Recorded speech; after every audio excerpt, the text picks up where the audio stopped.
Buenos días, familia, el Señor les bendiga.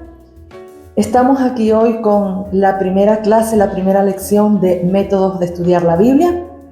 Pero ¿qué les parece si antes de comenzar oramos y ponemos todo esto en las manos del Señor? Padre Celestial, te damos gracias.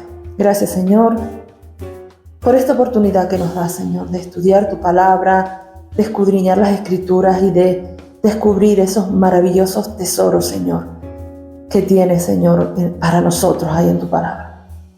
Ponemos todo este tiempo, Dios mío, de explicación de la lección, el tiempo y la vida de cada una de las personas, Señor, de los estudiantes o personas que van a escuchar, Señor, esta clase, Padre. Que seas tú tanto a ellos como a mí, Señor, guiándonos, llenándonos de tu presencia y de tu bendición, Señor. Tú sabes que todo lo que hacemos, Señor, es para darte gloria y para darte honra a ti, Señor, y para enamorarnos, Señor, más de tu palabra y de ti, Señor, enamorarnos cada día más de ti. Ponemos todo esto en tus manos, en el nombre de Jesús. Amén y amén. Comencemos entonces. Como son clases cortas, como les había dicho, no terminaremos una lección por clase, sino que serán divididas probablemente en varias partes. Bueno, vamos a ir viendo cómo se va dando. Por lo pronto, hoy comenzaremos, como les dije, con el primer método de estudio de la Biblia, que es el método inductivo. Pero antes de entrar de lleno en este método, vamos a explicar algo sobre los métodos en general. ¿Por qué usar métodos para estudiar la palabra del Señor, para estudiar la Biblia? Método viene del griego, que quiere decir una vía o senda de tránsito. Podemos considerar entonces el método como un estudio que nos indica el camino a seguir para llegar al descubrimiento de las riquezas bíblicas. Y nuestra actitud entonces ante los métodos, ¿cuál debe de ser? En primer lugar, debemos tener en cuenta que el método solo de nada sirve. El método es un medio, no es el fin, y tiene que servirnos a nosotros, es decir, ser de ayuda. No es usar el método por usar y hacernos unos expertos y que todo esto se quede solo en teoría. El método es una ayuda para llegar al fin principal, que es el conocimiento y aplicación de la palabra de Dios en nuestra vida. En segundo lugar, no debemos nunca esclavizarnos a ningún método. Debemos ser flexibles en todos ellos. Y hermanos, aunque son métodos que se usan de una manera determinada, siempre debemos ser flexibles, porque, y aquí viene la tercera razón, no debemos olvidar que es el Espíritu Santo el que nos revela y no el método en sí. Lo que hace cualquier método que usemos es que nos ayuda a saber más rápidamente lo que el Espíritu Santo nos quiere enseñar. Esto es muy importante no olvidarlo. También decirles que aunque evidentemente en estas clases les tengo que dar una parte de teoría, porque es importante entender cómo funciona cada uno de los métodos, la realidad es que me gustaría que estas clases también fueran muy prácticas. De esta manera serán más amenas y además sabemos que cuando practicamos las cosas esa es la mejor manera de aprendizaje.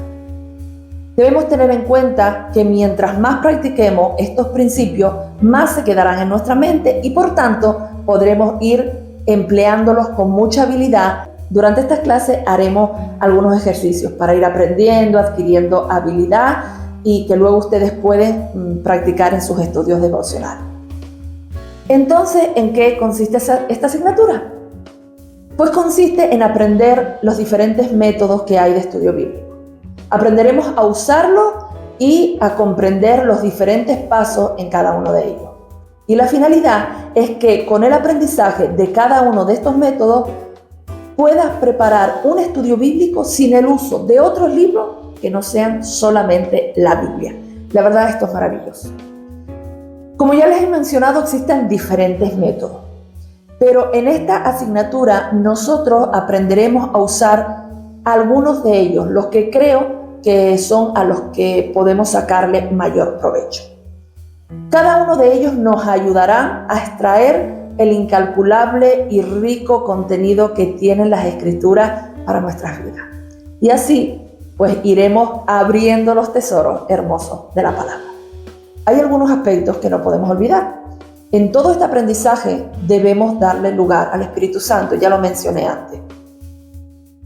Tanto en el desarrollo de la clase, en la preparación de cada estudio bíblico, en cada ejercicio que haga, y que sea la voz del Espíritu Santo la que nos habla al corazón precisamente con cada ejercicio. Recordemos que el fin de todo esto no es solo adquirir conocimiento, sino tener un encuentro más profundo con el autor de las Escrituras y dejar que Él nos hable en todo el desarrollo de esta asignatura. Y sería muy hermoso que lo que puedas aprender, pues lo puedas compartir con otros para que también puedan ser bendecidos. Empezamos entonces con el primer método. Así que hoy estudiaremos el método inductivo. El método inductivo es considerado de los métodos más efectivos para llegar a una correcta interpretación según el tiempo en el que fue escrito. Es un método muy exhaustivo. Se suele usar en pasajes cortos, un capítulo o incluso en un solo versículo. La palabra inductivo viene del verbo inducir y este método está basado en la inducción. Pero, ¿qué es la inducción? El diccionario lo define como un modo de razonar que consiste en sacar de los hechos particulares una conclusión general. Así que podríamos definir este método de estudio como un método mediante el cual investigamos un pasaje de las Escrituras con la finalidad de extraer conclusiones generales de lo que la enseñanza ha dicho en este pasaje. Esto lo entenderemos mucho mejor luego cuando hagamos ejercicios prácticos. Este método es lo contrario al método deductivo, que hace exactamente lo contrario, es decir, comienza con lo general y va a lo particular. Y ese método es el que usan las sectas falsas para buscar apoyo en la Biblia de sus propias ideas, sacando así totalmente los versículos fuera de contexto. Pero con el método de estudio bíblico inductivo, que es el que estudiaremos hoy, escucharemos la Biblia, escucharemos lo que las Escrituras nos quieren decir. ¿No es esto maravilloso, familia? Es la verdad una bendición. Este método es imparcial y debemos acercarnos a él con la mente y el corazón abiertos a lo que el Espíritu Santo nos tiene que decir. El método inductivo es un método por descubrimiento. ¿Cuál es el desarrollo del método? Este método examina una porción bíblica con el propósito de comprender su contenido, su significado y su aplicación a nuestra vida. ¿Y cómo lo desarrollamos? Pues lo haremos en 3 pasos fundamentales: la observación, la interpretación y la aplicación. Para esto haremos preguntas al texto bíblico y en la observación veremos qué dice el autor. En la interpretación descubriremos qué quiso decir el autor. Y en la aplicación, nos preguntaremos qué me dice a mí ese pasaje, cómo me afecta a mí ese versículo de la Biblia. Veremos de una forma más detallada estos 3 puntos, pero antes déjenme decirles que debes tener en cuenta que estos no son 2 más 2 son 4, es decir, no se debe hacer de manera mecánica o automática, sino que por el contrario, cuando estamos estudiando la Biblia, debemos mantenernos en oración, dependiendo siempre del Señor. Entonces, vamos a comenzar a desarrollar estos 3 pasos: observación, interpretación y aplicación, que nos ayudarán, como les digo, a entender mejor las Escrituras. En la clase de hoy solo nos dará tiempo de ver una parte, la observación. Pero la idea, la verdad, no es ir corriendo por terminar la clase rápido. Lo que quiero es que aprendan bien a desarrollar cada concepto así, que sin prisa, pero aprendiendo bien. La observación es escudriñar como si nunca lo hubiésemos visto antes, como si nunca antes hubiésemos leído ese pasaje. Nos enfocaremos en ver las cosas tal y como están. Y pensando en esto, yo meditaba sobre que hay diferentes formas de ver. Hay diferentes maneras de ver. ¿Ustedes qué creen? Pues sí, evidentemente sí. Por ejemplo, cuando alguien ve un accidente, un evento, una charla, y si le preguntas a diferentes personas que estuvieron en ese lugar, cada uno te dará su interpretación de lo ocurrido. Entre otras cosas, por cómo vio el suceso. Unos se quedarán en la superficie y te contarán lo sucedido como por encimita, sin profundizar mucho. Otro quizás te dé algunos detalles más y seguro que habrá alguien que te explique profundamente qué vio. Y simplemente esto porque se puede ver de diferente manera. Les voy a poner un ejemplo de un pasaje bíblico para que vean cómo sí hay diferentes maneras de ver. Si leemos Juan capítulo 20, el versículo de 1 al 10, no lo vamos a leer ahora porque si no se nos alarga la clase, pero ustedes si quieren cuando terminemos la clase pueden hacerlo. En este pasaje nos habla de la mañana de resurrección, cuando María y dos de los discípulos estaban en el huerto y vieron los lienzos que habían envuelto a Jesús. Pero miren qué interesante. Se repite en varias ocasiones la palabra ver o vio, pero observen la diferencia de una a otra. En el versículo 5 nos dice que el otro discípulo que iba con Pedro y bajándose a mirar, vio los lienzos puestos allí, pero no entró. Vio los lienzos. Este ver o vio los lienzos de este versículo proviene del griego blepei, que significa ver superficialmente. Es decir, esta es una forma de ver. En el versículo 6 nos dice, luego llegó Simón Pedro tras él y entró en el sepulcro y vio los lienzos puestos allí. Vio los lienzos, de nuevo ver, pero este ver o vio los lienzos de este versículo proviene del griego theori, que significa ver en detalle, analizar. Así que esta es otra forma de ver. Y por último, el versículo 8 nos dice, entonces entró también el otro discípulo que había venido primero al sepulcro y vio y creyó. Este ver o vio de este versículo proviene del griego eiden, que significa ver con percepción, con comprensión, otra forma de ver. Así que si lo leemos en español, parece que los tres versículos dicen lo mismo, ver, pero no es así. En los tres versículos ellos vieron, pero en cada uno de esos versículos vieron de forma diferente. El último vio con comprensión. ¿Se dan cuenta cómo hay diferentes formas de ver? Tenemos que aprender de esto, porque debemos observar cada parte o porción bíblica con calma, con cuidado y con la esperanza de ver lo que realmente está expresado en las Escrituras. Ver con comprensión. La meta de la observación es recibir espiritualmente y para ello no debemos solo ver de forma superficial, sino que debemos ver con detalle, con análisis, con comprensión y eso precisamente es lo que nos va a ayudar a hacer este método inductivo. Entonces, ¿cuál es la forma de hacer una observación adecuada? Pues esta es una primera observación. Luego en la interpretación, pues profundizaremos más en algunas cosas. Pero aquí, que en esta primera observación lo haremos a través de 5 pasos. El primer paso es que debemos leer el libro o el pasaje sin interrupciones para encontrar el propósito. La observación, que es lo que estamos haciendo, nos revela lo que dice el texto. Así que en este primer paso no debemos hacer una sola lectura y ya, sino que por el contrario debemos leer varias veces hasta lograr familiarizarnos con ese pasaje y así llegar a conocer cuál es la idea principal del texto.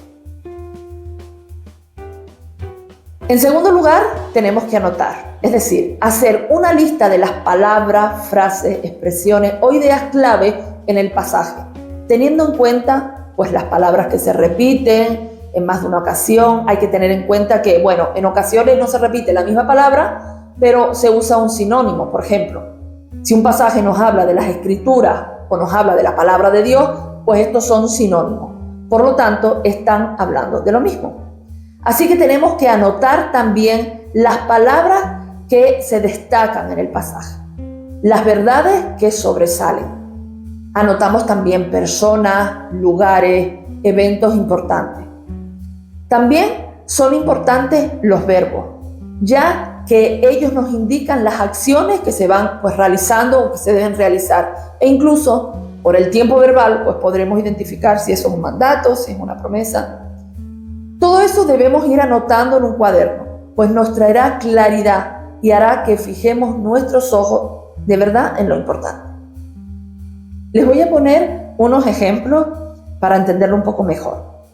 Si leemos 1 Corintios 1:18 nos dice: el mensaje de la cruz es una ridiculez para los que van rumbo a la destrucción, pero para nosotros que vamos camino a la salvación, sabemos que es poder de Dios. ¿Qué palabra notaríamos que destaque?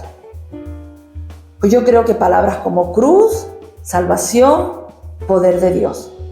En este caso no son palabras que se repiten, pero sí son palabras que tienen un gran peso en el versículo, es decir, destacan. Si leemos Gálatas 6:14 dice: en cuanto a mí, que nunca me jacte de otra cosa que no sea la cruz de nuestro Señor Jesucristo. Debido a esa cruz, mis intereses por este mundo fue crucificado y el interés del mundo por mí también ha muerto. En este caso, sí hay palabras que se repiten: cruz, interés, mundo. Otra cosa para notar son los versículos clave. Si estamos leyendo un capítulo completo, pues debemos hacer un listado de los versículos que son clave. En tercer lugar, preguntar. Es muy importante hacerles preguntas al texto que estamos estudiando. Debemos preguntar qué, dónde, cuándo, cómo, por qué, quién, a quién, de quién se trata, qué personaje se encuentra en este pasaje, a quién le está hablando, dónde está sucediendo esto.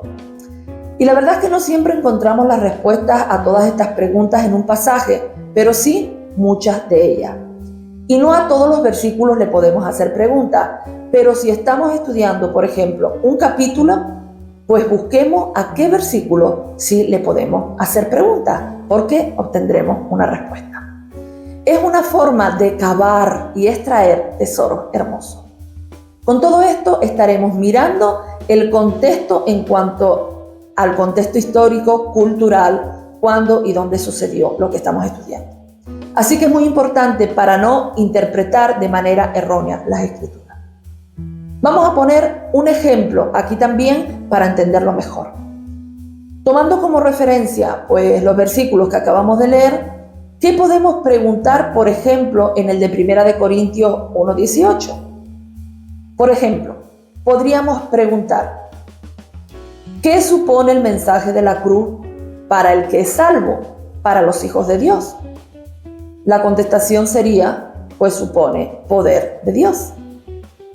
En Gálatas podríamos preguntar: ¿debido a qué o por qué el interés de Pablo cambió respecto a los intereses del mundo? La respuesta sería: debido al mensaje de la cruz de Jesús. O también podríamos preguntar: ¿qué ocurrió con los intereses de Pablo por el mundo cuando entendió el mensaje del Evangelio o el mensaje de la cruz? La respuesta sería que ese interés por el mundo murió para él, fue crucificado. Hacer estas preguntas puede parecer algo simple, pero nos ayuda a poner el foco. Quizás de otra manera, pues pasaríamos un poco por alto determinadas cosas, pero estas preguntas nos ayudan a detenernos y mirar con detalle. En cuarto lugar, o el cuarto paso que debemos hacer para una correcta observación es relacionar, es decir, tomar en cuenta varias partes del libro que hablen de la misma idea. Esto es muy importante, leer en otros pasajes del libro qué nos dice sobre el tema de ese versículo. Esto lo podremos desarrollar mejor en el apartado de la interpretación. En quinto lugar, pues tenemos que meditar. Meditar es saturarnos del pasaje. La palabra meditar se relaciona con la palabra rumiar, es decir, sacar el máximo provecho al pasaje. Por ejemplo, si tomamos la palabra Señor en el pasaje de Gálatas y meditamos en ella, podremos llegar a la conclusión de lo que esa palabra significaba o significa. Es decir, Señor en la antigüedad significaba ser el dueño, y el dueño Señor era el que decidía sobre los que gobernaban. Entonces, si meditamos en ese significado, cuando está en algún pasaje que leemos que Jesús es el Señor de nuestra vida, entenderemos que Él es el dueño, que Él es el que gobierna, y entenderemos también el significado de lo que eso tiene para nosotros en la actualidad. Y de esta manera, meditando en las palabras, podemos sacar el máximo provecho del estudio que estamos haciendo. Todo esto lo vamos anotando porque estamos en el proceso de observación. Así que es necesario ir anotando todos estos descubrimientos que vamos haciendo. Vamos a hacer algunos ejercicios más sobre la observación. Recuerden que aún no estamos en la interpretación o en la aplicación. Vamos a practicar por ahora solo la observación, porque esta parte es esencial para poder seguir con el resto. Cuando ya terminemos este método, les dejaré el impreso completo para que a ustedes les resulte fácil hacerlo y completarlo. Pero como por ahora estamos en la observación, al final del PDF de esta clase, pues les pondré un impreso solo con la parte de la observación para que puedan hacer los ejercicios. Vamos con los ejercicios. Les pondré versículos cortos y fáciles de identificar para ir practicando. Gálatas 3:28 dice: ya no hay judío ni gentil, esclavo ni libre, hombre ni mujer, porque todos ustedes son uno en Cristo Jesús. La pregunta que vamos a hacerle a este versículo, ¿cuál será? Parece obvia. Porque ya no hay judío ni gentil, ni esclavo ni libre, ni hombre ni mujer. ¿Por qué? Esa es la pregunta que debemos de hacer en la observación. Y luego vendrá la interpretación y la aplicación a nuestras vidas, pero eso lo estudiaremos en las próximas clases. Recuerden que hoy solo estamos con la observación. Gálatas 5:1 dice: por lo tanto, Cristo en verdad nos ha liberado. Ahora asegúrense de permanecer libres y no se esclavicen de nuevo a la ley. La pregunta, ¿cuál sería? Pues sería algo así como: ¿qué debemos hacer cuando Cristo nos liberta? Gálatas 6:1 dice: amados hermanos, si otro creyente está dominado por algún pecado, ustedes que son espirituales deberían ayudarlo a volver al camino recto con ternura y humildad. Y tengan mucho cuidado de no caer ustedes en la misma tentación. ¿Cuál sería la pregunta? Pues la pregunta sería: ¿cómo debemos restaurar a alguien que ha caído? ¿Vamos entendiendo? ¿Vamos entendiendo la forma? Espero que sí. Les voy a dejar junto con esta clase, porque recuerden que les dejo el enlace con un PDF sobre los puntos principales de la lección, pues les voy a dejar también un ejercicio para que puedan practicar la observación. La corregiremos la próxima semana, aunque estoy pensando en hacer las correcciones de las tareas pues en vídeos aparte, porque los vídeos de las clases son aproximadamente de media hora, como habíamos hablado, y si tomo pues tiempo de esa media hora para mostrar las tareas, pues nos resultará difícil avanzar con las lecciones. Así que para las tareas o ejercicios haré un vídeo aparte, a no ser pues que sean tareas muy cortitas y las podamos hacer en la misma clase, anotación. Creo que si hacemos esto con ganas, dedicándonos a ver bien los pasajes, la verdad les digo, creo que aprenderemos mucho. Bueno, y hasta aquí la clase de hoy. Hoy hablamos de esta parte tan importante de la observación en el estudio inductivo de la palabra. Y la próxima semana seguiremos abriendo los tesoros, estudiando la interpretación. Así que en la caja de información les dejo el enlace del PDF con los puntos principales de la lección de hoy y además al final de ese PDF les dejaré los ejercicios para practicar y una plantilla para que puedan así anotar todo y que les resulte más sencillo. Practicaremos con Primera de Juan, capítulo 1. En este capítulo tendremos que aplicar todo lo que hemos aprendido hoy en la observación. Es decir, en primer lugar, leeremos varias veces ese capítulo y obtendremos la idea principal del que nos habla y la anotamos. En segundo lugar, anotaremos las palabras, los verbos, los personajes, los lugares, los versículos clave. En tercer lugar, haremos preguntas, por qué, cómo, a quién, todo lo que ya hemos visto. Las preguntas necesarias a los versículos y las escribiremos en esa plantilla que les dejo. En cuarto lugar, relacionaremos, es decir, miraremos en el resto de Primera de Juan si se habla del mismo tema que nos está hablando este primer capítulo y anotamos lo que el resto de ese libro nos dice. Y por último, meditaremos, es decir, nos llenaremos de ese pasaje, hazlo tuyo durante la semana y medita en algo específico de él. Igualmente, anótalo en la plantilla. Estoy segura que te va a encantar hacer este ejercicio. Es una forma amena de estudiar la palabra y además aprenderemos mucho. Así que terminamos por hoy. La próxima semana corregiremos la tarea, seguramente, como les digo, en un vídeo aparte, y también seguiremos con la clase de la parte de interpretación.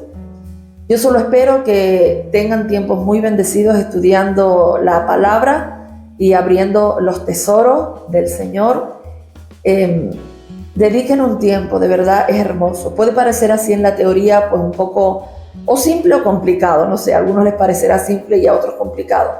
Pero de verdad les digo que si vamos anotando, si vamos viendo cómo estudiamos esa forma de ver de una manera más profunda, iremos de verdad enamorándonos de pasajes que quizás en otras circunstancias nos pasamos por alto. Así que libreta, bolígrafo, y empieza a anotar en ese impreso que te voy a dejar al final de la clase de hoy, del PDF de la clase. Bueno, nada más que decirles, disfruten la semana, disfruten del estudio y enamórense de la palabra del Señor y de nuestro amado Señor. Un abrazo a todos y muchas bendiciones.